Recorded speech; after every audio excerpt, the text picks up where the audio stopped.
Hello and welcome to Builders, the podcast where we talk with the people shaping modern tech and the future of work. Today's guest is Liliana Lindberg, lead solutions engineer at Slack. Liliana has worked across big tech and startups, including time at Google, and she's built a career right at the intersection of technology, communication, customer strategy, and what it really takes to help teams adopt tools that change how they work. And the timing is perfect because Slack sits right in the middle of two huge shifts, work becoming more distributed and always on, and AI moving from nice demo to embedded in daily workflows. We're going to talk about what a solutions engineer actually does, how to grow your career beyond becoming a manager, what AI is changing in customer-facing technical roles, and what it takes to thrive as a high-impact individual contributor. So we've lots to dive into here, Liliana. A warm welcome to the podcast. How's it going? Thank you, Lee. Very good. Thank you for having me. Thank you for joining us. As I always like to, let's start briefly with your background. What originally kind of drew you into technology? How did your journey eventually lead you to companies like Google and Slack? So I wish I can say that I was building computers when I was 5 or something like that, but it actually is totally the opposite. When I was in high school, I was ready to build myself into a psychologist. That was the career that it was most exciting for me. But at the same time in high school, we have some aptitude tests, like they wanted to evaluate the skills that we have, actually to help us to choose that path. And my results show a very clear career path in engineer. So the advisor says, well, whatever engineer you choose, you're going to be okay. And I was, I wasn't at all thinking on engineering. I was thinking on human side of the options that I have. But after that test, I started putting more attention into my math classes, into how I was living my life. And I ended up seeing that I have a lot of logical thinking. I have a lot of problem solving. And actually ended up studying computer and systems engineer. So that's how I went from some path that I never thought that I was going to move from. I was really into the human side, but I ended up in the technical part of the engineering. And at Google and Slack, the journey took many turns, up and down, but that was pretty much following my passion, following this genuine interest in cutting-edge technology that it brought me to those companies. Fantastic, almost as if the path is kind of chosen for you then. But when you look back, have there been any kind of decisions or maybe even risks that have had the biggest impact on where you are today? I think decisions were that kind of decisions that I thought that I wanted to do something, but my brain, the things that I enjoy, was showing me something else. So when I studied engineering, and actually I started my internship in IBM, and I was a programmer. And I did not enjoy that. I was very, oh my God, did I chose the wrong career after 4 years? Because it's 5 years career in Colombia. I'm originally from Colombia. So I took a break and I said, well, I need to think of when I'm going to continue with computer engineering or not. But I found actually something that I really could apply technology, and that was geographic information systems. And this is something that it was cutting edge before Google Maps even existed. And then I followed that passion. So I always have to do like a self-reflecting exercise. What do I like to do? What are the tools that I have at my disposition? At that moment, I have already 4 years of engineering in my bag. I don't want to throw them away. But then I found another path. So it's taking those risks, and it went very well because I really enjoyed. Then it wasn't that bad for me to program. Then I'd really like to write scripts or something when they were related to GIS, when they were related to geographic information system or the topics and fields that I liked. And fast forwarding then, now you're working as a lead solutions engineer. So let's talk a little bit about what that role entails. For people unfamiliar with the role, how would you explain what a solutions engineer actually does? A solutions engineer, or maybe you can find role titles like customer engineer, pre-sales engineer, enterprise engineer. So there are many different kind of titles, but the main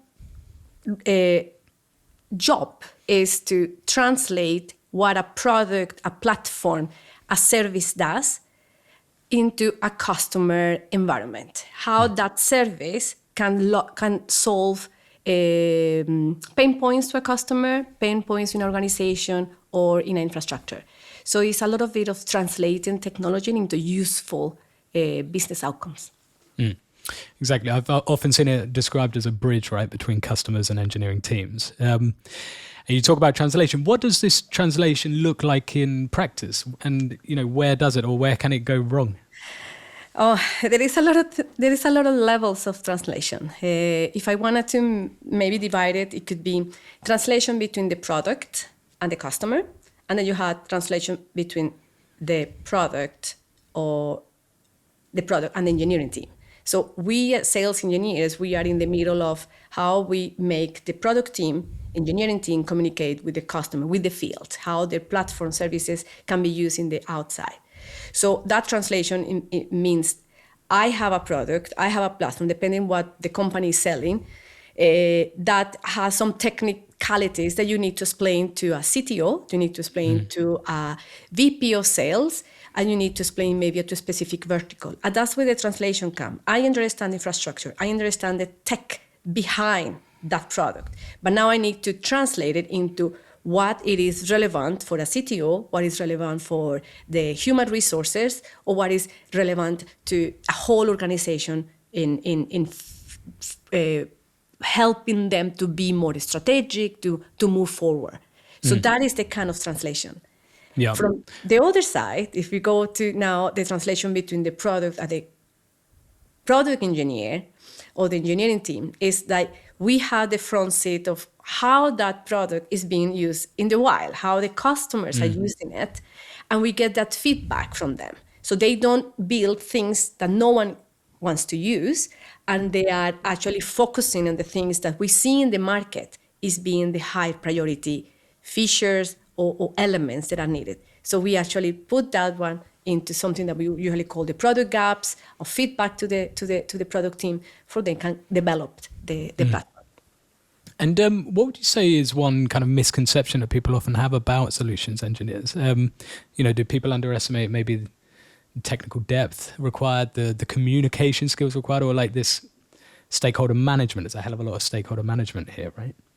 Yeah, I would say the most misunderstanding or misconception it is that we are sell, like we sell anything. Like we have maybe the vocabulary to sell something that is technical, but it's far away from that, far from the reality, because we are the person in the room that if we look at one side, the customer, the tech stack, because when a product is built for the engineering team, they have some assumptions, and they try to take the most common assumptions. But those assumptions maybe doesn't apply to every single customer. Every single customer has different tech stacks, different environments. Sometimes are Frankenstein, sometimes are very clean, sometimes are very old-fashioned, etc. So we look at what do they have, what are their needs, what they want to improve our product, and we are the honest, trusted advisor. We can say, yes, this is going to help you, or maybe not, this is not going to help you. So we really need to have that knowledge in the technical side, but also in the business side, to give a deal something, a thumbs up, this is going to be good, this is going to work, this is going to be a successful implementation. But also we are the ones that have to say no to the customer, and sometimes even harder to the account team, that this is not going to work because it doesn't feel what the customer is looking for. Yep. And in terms then of really about like skills that matter now, we're talking technical, there's human, there are business, all kind of skills merged into that are all kind of equally important in this role. What skills are most important for succeeding in a solutions engineering role today? Well, I might have mentioned already curiosity. That's one. You need to be curious. You really need to be on top of what is happening. Technology is going super rapid these days. Always has been, but now even more. So curiosity is one. The second one is communication. So the way that you can explain something at different levels, even up and down, but as well like different verticals or brand or industries. But also the third one is I will say flexibility, because everything changes. You might have a meeting this morning talking about networks or talking about infrastructure, and then in the afternoon you might be having a customer meeting with the security teams or with when I mentioned earlier, with the sales team, with how you want to bring these business outcomes to the company. So there is a lot of flexibility, a lot of that you need to change rapidly according to who is listening or according to who you are presenting to. So curiosity, flexibility, and of course, communication is very important. It also sounds like there's a lot of context switching Yes, it is. in the role. It's not a misconception I have, at least. Are there kind of any habits or learning routines or systems that you rely on? Yeah, of course. It is a lot of context, which is I found it nice. I like it. I don't think that I would like to be doing something repetitive day in, day out. So I like that the flexibility that now I have this kind of problem, but from a different angle. So I solve it from, or a colleague solve it from one angle, and I'm going to solve it from another angle. So it is a lot of flexibility, but also it is how we do that is that we create assets. And that's also important, that you need to scale. You cannot be going to a customer from zero every single time. You're going to learn with the role and with the platform that you are selling, if you are in a new company or not. If you have been 5 years, you know that inside out. But if you're just starting in a startup, for example, then you have to learn everything from the beginning. But as long as you are in that role, the most important thing is start creating assets, things that you can be repetitive. We need to work with demos. We need to create pilots or help with proof of concepts, because a lot of times you cannot expect a big enterprise to buy something without really taking a step on looking, does it work in their environment? So being conscious that you need to scale for your own time and help yourself to be more efficient is creating those assets, not only for you, but also for the team.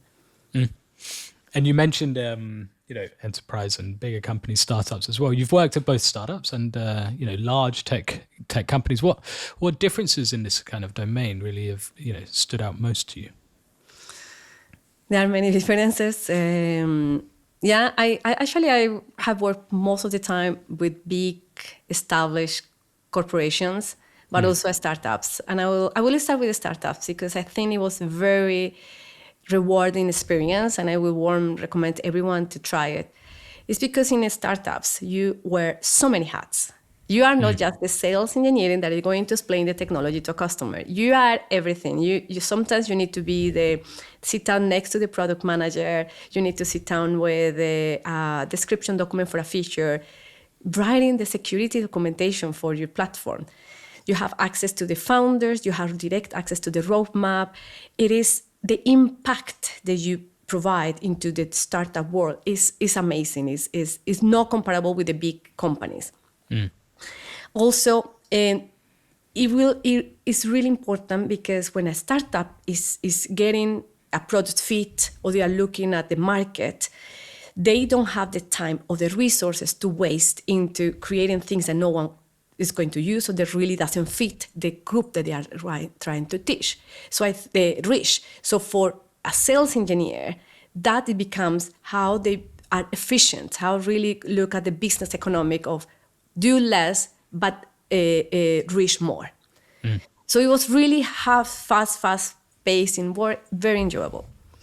The difference with the established corporate is like you have all the processes done. You are really swimming in your lane. You are sometimes the big corporation, they have like a side, you meet customers between this and that bracket, only this industry and only this. So it's really fixed for you. All the marketing is done. You don't even need to explain what the company does because you are backed by the brand or you are backed by the known company that has done that for many years. While with a startup, you're also spending at least 5 minutes of every meeting explaining what the startup does or how established the startup is. However, and this is for my own journey and my own experience, when I work at Google, and I was there when Google had the enterprise map platform. It doesn't exist anymore. They started with the workspace and also with the Google Cloud. That was like a huge startup. That wasn't like nothing compared to, it was a Google established company. We were all working like a couple hats, not 20 like a startup for real, but we were having many hats. We were creating processes at the same time that we were putting in on action. Any single deal or win that we had, it was celebrated by the whole team because it was new products. It was kind of like a startup within the big corporation. So you could find that kind of cultural things and technical ways of working, even in still corporations. So that will be, it's very interesting to try both. Yeah.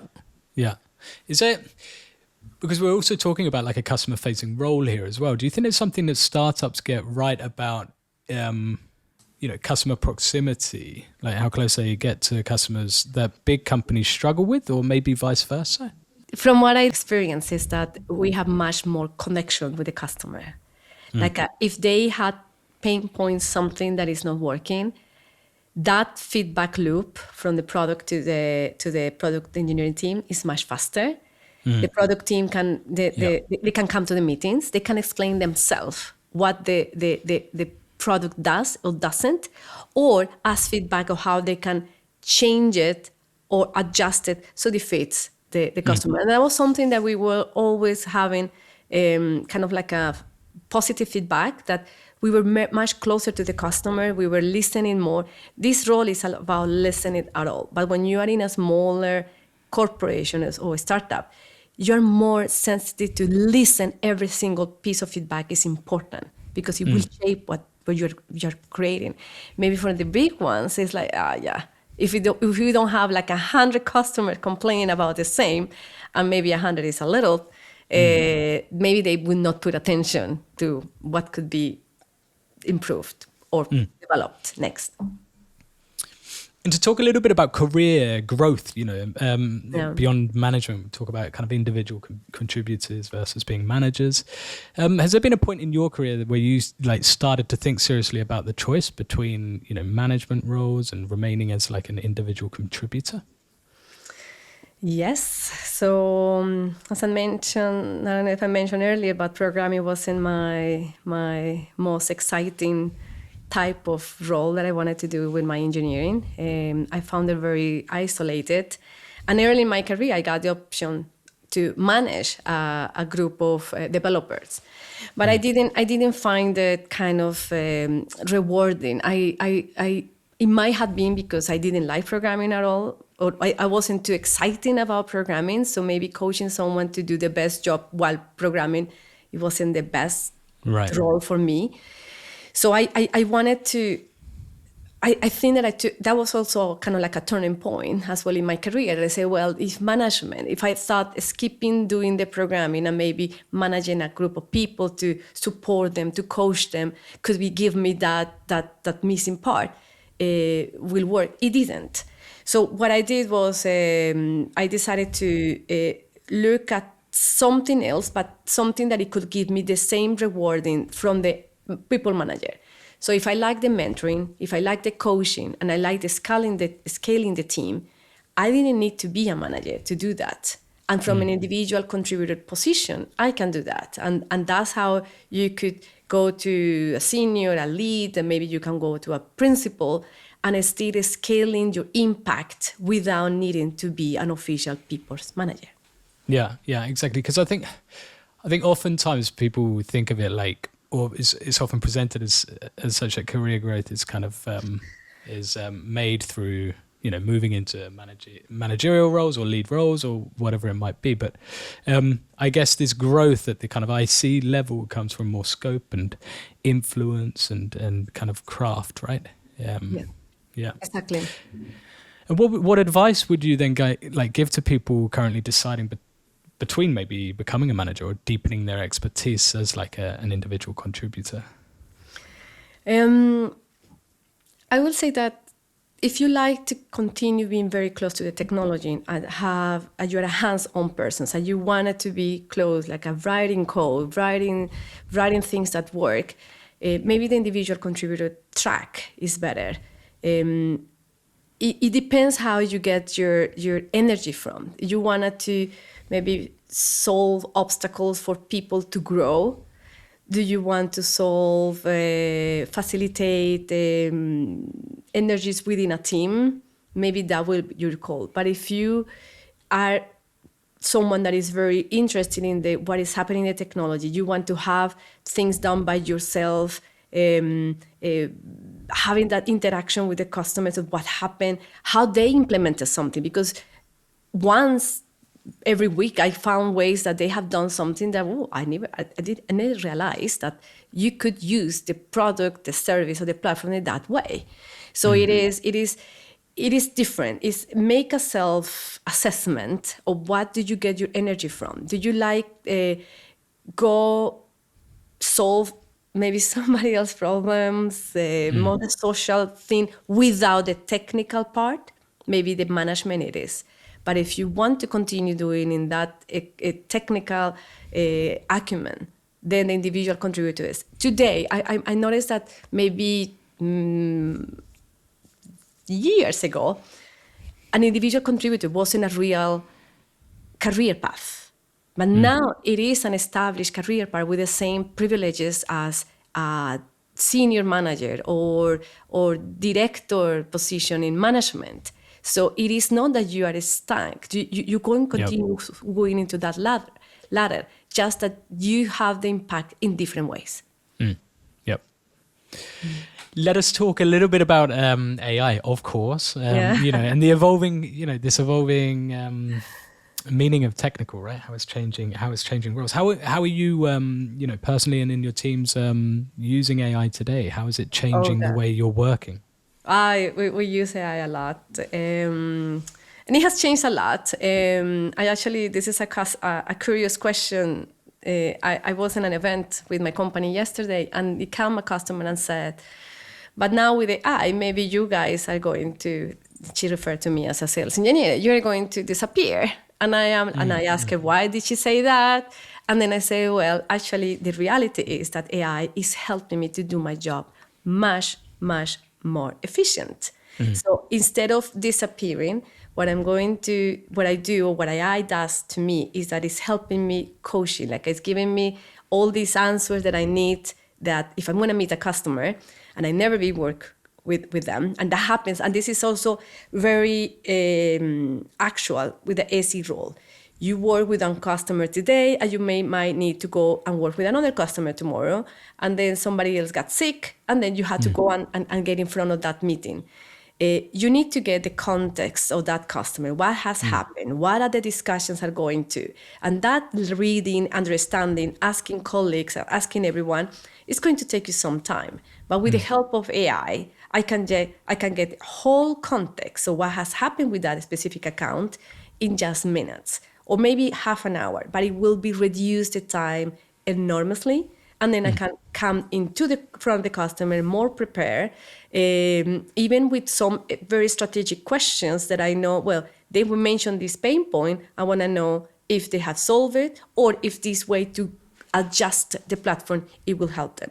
So it has helped in a very efficient way, in efficiency, helping a lot. And also getting back to my fear of programming that I have. No fear, it's just I thought it was so boring. Now I'm doing a lot of programming again with the biocoding, because now I know the structure, I know the logic that you need to do. So instead of writing the code and I have the syntax wrong, then the AI takes care of it. So I give them the whole exactly. It's kind of enabled you to rediscover that interest. Then I guess I think, I guess it really it changes what it means to be technical in these kind of customer facing roles, right? And you spoke about it, kind of obviously not doing your work, but enabling to do your work a lot more in a much more kind of productive manner. I think it's the same for kind of traditional software engineers as well, right? You kind of move from knowing the syntax or having to know the syntax or write the syntax yourself to knowing the systems, the trade-offs, asking the right questions, right? Exactly. And then and it is also something that can also happen, and maybe it can complement why AI is so important for us. And maybe to this lady asked me yesterday that we were going to disappear. Maybe a member of the team that is not technical can ask the same question to an AI. The AI can give the answer, but since they lack this connection between what is the security, how is the flow of data, how is everything that is behind an architecture, can give the wrong answer to a customer. And of course, the AI never has it right. Not always has it right. So you had that critical eye where, yes, this is correct, but here, this is not actually 100% correct because 1, 2, 3. So it is very helpful, but do not trust blind on it. No, it's a very good point, and it was, on the point of my next question here, in kind of communication tools like Slack, of course. Like, what do you think teams should be most careful about when adopting AI into these tools? Is, especially around trust and privacy, or is it more to do with accuracy? What is it? No, it is that being conscious of where the AI is taking the information from. So not trusting it blindly is kind of like the worst. Even though that they are showing the resources where they are taking the answers from, or assuming the answers or the whatever they are answering to you, be skeptical or go and double check. So it will take less time just to double check the facts. It is okay than doing yourself. That is a huge improvement, but it will cost you more just to pass it over, copy paste and send it to somebody else. It will be cost much more fixing something that it was done based on something that it was in check it yourself.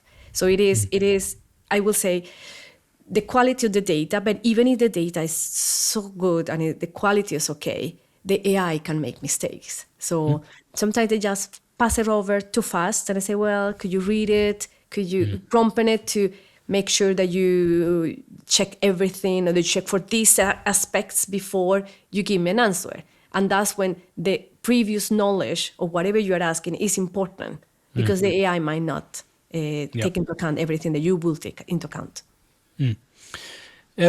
Slack's often described, right, as a place where work actually happens. I think it's I've seen, right? So not just messages, but kind of decisions and coordination, culture, and everything, right? I can speak for myself. I spend a hell of a lot of time every day in Slack. What do you think Slack gets uniquely right about how teams collaborate?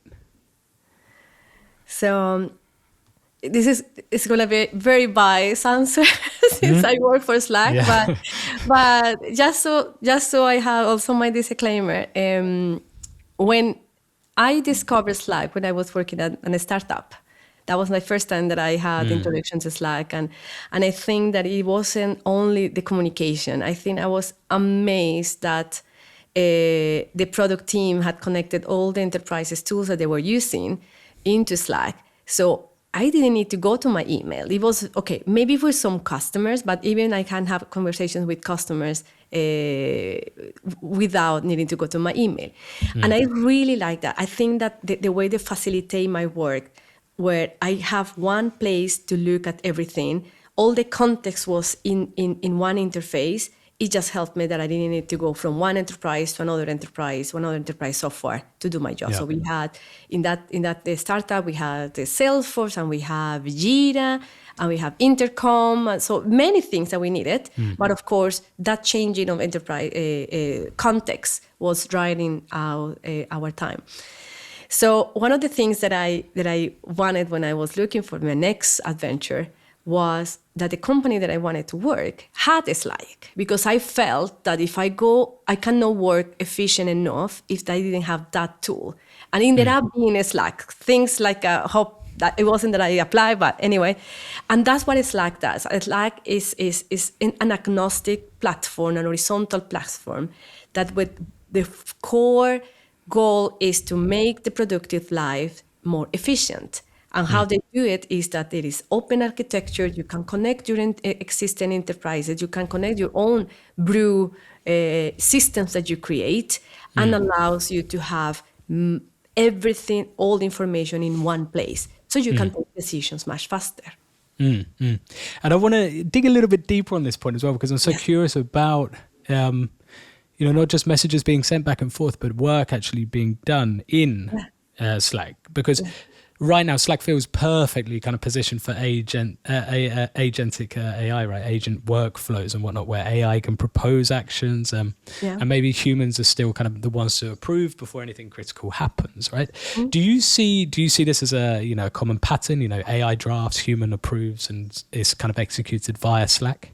Oh yeah. So we usually say that Slack is kind of like the work OS for enterprises. So you connect not only your people. So to make work, you need the people, you need the tools, you need data, and you need processes. So Slack connects everything else. Now with the arrival of AI, the Gen AI, it puts everything in one place. So it not only uses the AI that Slack comes with, but if you have other processes outside from your enterprises, you connect it as well. So it has the whole place. It's like the spindle in the web. I like to say that, or I like to say like the pane of glass, what you see through. So you could have not only they give you the answers, and then AI give you answers of the information for you, it takes actions. And then it will take actions in not only within Slack, but also in the systems that are connected to them. So if you have the Microsoft ecosystem, or you have the Salesforce ecosystem, or any other type of ecosystem, you could connect those and their agents to be used from Slack.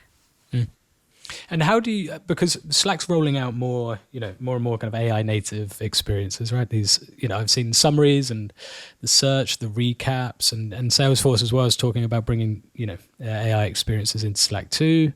So how do you think about trust and the control as AI moves closer to kind of action taking inside these tools? So the trust and the actions is always going to be attached to the person using the tools. So the fact that Slack connects to external enterprise software, it doesn't mean that you're going to get more or less access to the data. You're going to continue having the same access to data. So as you know, you could use Slack if you are connecting let's say we have a lot of customers that use the Microsoft ecosystem. So they connect their Outlook, their Gmails, their OneDrive and SharePoint through Slack.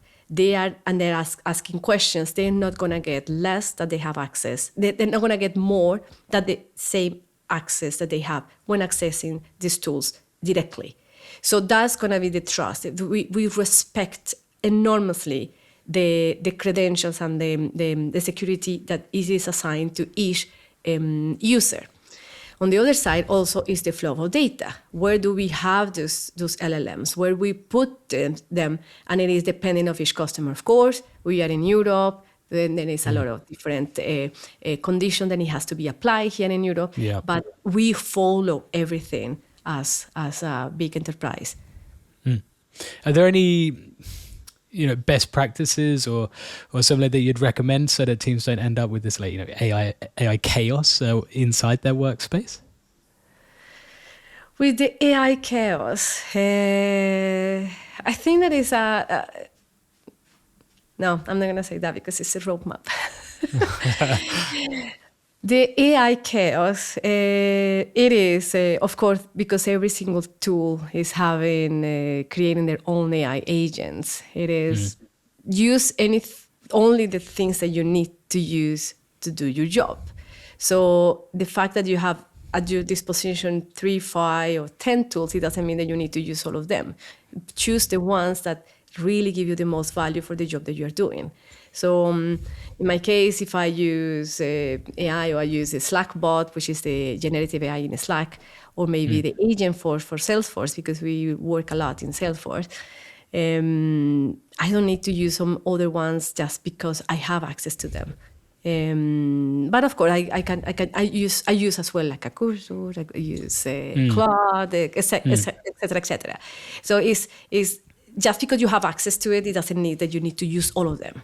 So look at which ones that give you the most value, and then stick with them. If some of them start falling short in what you need to do, then you can start looking at something else.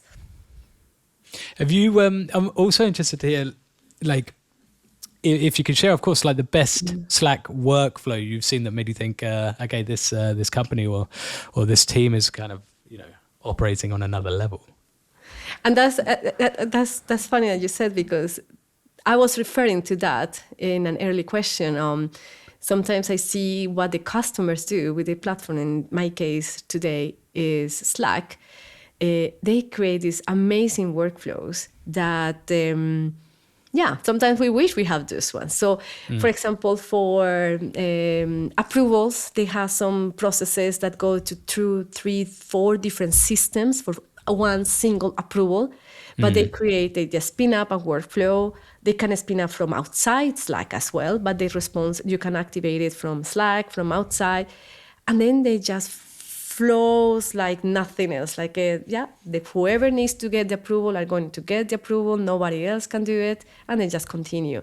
So it is a lot of that kind of things that it makes it so nice to work on this in this role, because you not only see how customers are doing the normal tech stack and solving if they are in finance or they are in marketing or manufacturing, but how they use the technology to support those processes that they have in every single vertical. So this example is everyone has different type of approvals, and combining, in this case was Slack, with connecting these different enterprises and having a simple workflow. It just saved them so much time internally. And if you are like hiring, to talk a little bit about hiring, interviewing, and all of these aspects as well, if you're kind of hiring a solutions engineer today, what signals do you look for to kind of spot someone who you think will be great, maybe beyond their CV? Yeah. They are. This is funny because when we were growing crazy at Google, it was the Google Cloud era that it was amazing. And I think in some other companies as well, we usually don't look at the CV.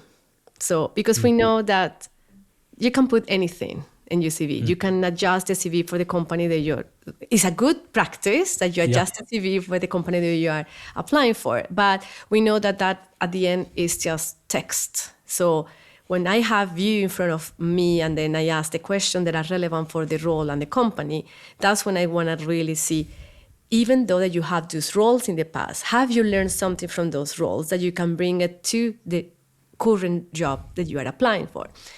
So for the sales engineer role, definitely, that cannot stress enough, is the curiosity. You have to be a person that like to ask the why of things, that you like to go to the root of problems. So it is not, a good sales engineer is not going to stop when a customer says, or the account team says, this customer needs this feature. It has to be a person that says, but why the feature? What is the problem that it will solve? Or what is the issue that they are having? Why they are solving it in that way? So you need to always go to the bottom. You need to be curious, not just wait like a steak when they say, we need it. Okay, let me just file a product gap. So curiosity is super important. Communications at all levels. So the levels from different stakeholders within a company. It could be also stakeholders like a partners. It's a different type of conversation that you have with partners and with customers. Internally with the team, not only with the product team, with your account team. So, for example, it is important to be united as a team, that you are willing to explain your colleagues, is it the sales or if it's BDR, the business developer representative, that are going to go in front of a customer, that they understand, or that you are united in a strategic point. Because if you just are the quiet person and only says when there is a technical question, maybe this is not going to work. So it is communications, curiosity, flexibility, because all these companies change a lot, and what had you worked in the past? Like many of the previous roles can adjust to a sales engineer, so it doesn't have to be a previous sales engineer role. Right. This is something that many people get surprised by. Many of my colleagues in different companies, they had been working maybe in an industry, and that knowledge of the industry is so valuable when you are Yeah. talking to customers in that industry. Yeah. So there is a combination of maybe I will say more the soft skills than the technical skills, because that flexibility is what it makes a good SE. Yeah, I think it's a really, really good point. So I think the curiosity, you've mentioned it a few times, is so important, becoming ever more important in the in the era we're working in now, and then we're moving into, with so much work being done by AI. But I think flexibility was a good one as well. I also see this adaptability, and that's more around kind of solutions for different types of companies in different contexts, right? And for companies hiring globally or remotely, what do you think helps build trust kind of fast when people are not in the office? I think the self-independence. If you are a type of person that likes to be having someone telling you what to do, then you're not going to work. Even before the pandemic hit us, most of my managers were not located at the same country that I was working. So, and that means that I had to, okay, I know what I have to do, but you have to have this constant communication with your manager, things that you have done, maybe the roadblocks that you want the manager to help you solve. So to get that trust is that you need to be you need to be someone that is independent enough to get your job done without having someone in the same office to tell you what to do. So that will be my advice. I think only once I have a manager in the same place, so twice. Rather than that, it has been remote for the company. And talking of advice, as we start to kind of wrap up a little bit here, what's one piece of career advice you wish you had earlier, or wish that you'd heard earlier? A piece of advice that I heard, I wish I had before. Career advice. Career, yeah. Career advice. It could be many, but in my case, where I am today, I think I wish I could have known the path of individual contributor much earlier. I tried maybe in the past feet kind of the career ladder that maybe I wasn't too happy about, but it was the one that it had more potential to grow when I was enjoying something else. So I think that the self-reflection, what it brings you the energy, what is that at the end of the day, at the end of the week, because one day is maybe too short, but at the end of the week, you look at what you have worked, have you had more plus or more losses? Let's say that it has been, the energy has been drowned, or your energy has been exponentially grow with the kind of job that you have done. And that one is going to give you, are you in the place where you wanted to be? I'm lucky enough that I found the solutions engineer role where I really thrive. I like the human contact, I like the customer contact. I don't have to be a manager to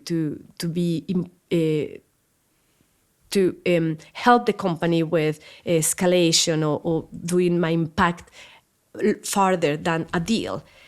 But that self-reflection, it is important to find your own career path. So even that the title sounds fancy or maybe give you a paycheck, at the end of the day, it's going to be you and the only person that has to do the job, and you have to come home and have enough energy to continue with your private life. Job is just one part of our lives. So yeah, indeed. And before I do wrap up, I'm just interested to hear kind of what's on the horizon for you, for your team, for Slack in these times. I mean, the stuff's moving so fast, so much is happening. What's happening at Slack? It's a lot of things happening. Good times. Well, since the acquisition from Salesforce, we are really being stronger. We have a lot of more resources than before. It's exciting in many ways.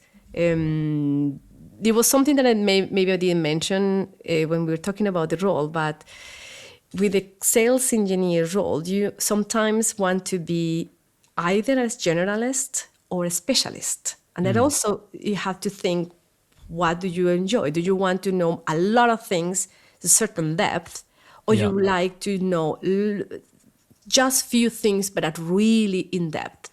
So right now I'm working as a specialist, and my product is Slack.